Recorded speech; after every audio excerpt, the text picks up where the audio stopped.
मां का निधन होने पर एक कलेक्टर 500 किलोमीटर दूर अपने घर गया और फिर अंतिम संस्कार कर तुरंत ड्यूटी वाले जिले में वापस लौट आया। कार्य के प्रति यह समर्पण दिखाया है कि गुजरात के वलसाड जिले के कलेक्टर सीआर खरसाण ने 2006 बैच के आईएएस अफसर सीआर खरसाण ने आईएएनएस से कहा कि उनका जिला अब तक कोरोना से बचा हुआ है। ऐसे में एक दिन की चूक से अब तक उठाए गए तमाम कदम बेकार साबित हो सकते हैं, इसलिए तुरंत लौटना जरूरी था। वलसाड जिले के कलेक्टर सीआर खरसाण की मां रेवाबेन लॉकडाउन के पहले बनासकांठा जिले के रैया गांव में अपने घर गई थी। लॉकडाउन होने के कारण वो वापस बेटे के पास वलसाड नहीं आ सकी।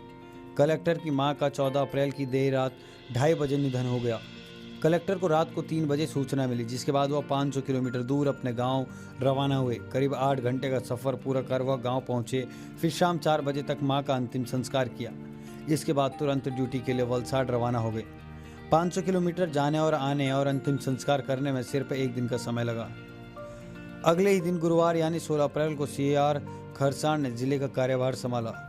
आईएएस अफसर का कार्य के प्रति यह समर्पण देख न केवल मताहत कर्मचारी दंग हो गए, बल्कि शासन में बैठे आला अफसरों को भी हैरानी हुई। आखिरकार गुजरात के additional chief secretary Pankaj Kumar भी तारीफ करने से नहीं चूके। उन्होंने अपने एक ट्वीट में सीआर खरसाण पर गर्व की बात कही। खरसाण ने पहले से ही तय कर लिया था कि उन्हें अंतिम संस्कार कर तुरंत लौट आना है, इसलिए उन्होंने अपने सभी रिश्तेदारों को मैसेज कर अंतिम संस्कार के दौरान न आने की अपील की थी। लॉकडाउन का हवाला देते हुए रिश्तेदारों से घर पर ही रहकर आत्मा की शांति के लिए प्रार्थना की अपील की। उन्होंने कहा कि वह अंतिम संस्कार कर तुरंत वापस चले जाएंगे। इस नाते किसी को लॉकडाउन में आने की जरूरत नहीं है।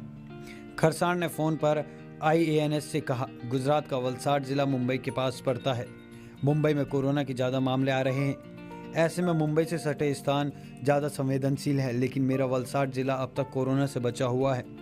मुंबई से नज़दीक होने के कारण वलसाड में सख्त निगरानी बहुत ज़रूरी है। मुझे लगा कि अगर एक दिन की भी ढिलाई हुई तो सीमाओं को सील आदि करने के उठाए गए कदमों का लाभ नहीं होगा। मैं ज़िले में कोरोना का एक भी केस नहीं देखना चाहता हूँ। यही वजह है कि मैं तुरंत ड्यूटी पर वापस आ गया। Bureau report, nation India.